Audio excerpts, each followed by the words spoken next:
السلام علیکم ویورز، آج جو میں بات بتانا چاہتی ہوں اس کا تعلق مولا حسین سے ہے۔ مولا حسین علیہ السلام کے چند قول میں آپ کے سامنے عرض کرنا چاہتی ہوں،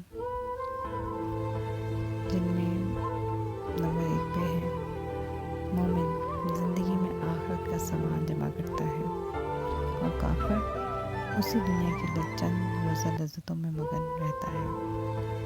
نمبر 2، وقت اور موقع جلد ہی ہاتھوں سے نکل جاتا ہے اور بڑی مشکل سے لوٹ کر آتا ہے۔ نمبر 3، جس کی عقل نہیں وہ ادب سے محروم ہے، جس کی ہمت نہیں وہ جوان مرد نہیں، جس کا ذہن نہیں اسے شرم نہیں۔ نمبر 4، بہت سے مقامات پر خاموشی بہترین مددگار ہے، اگرچہ تم بہترین بولنے والے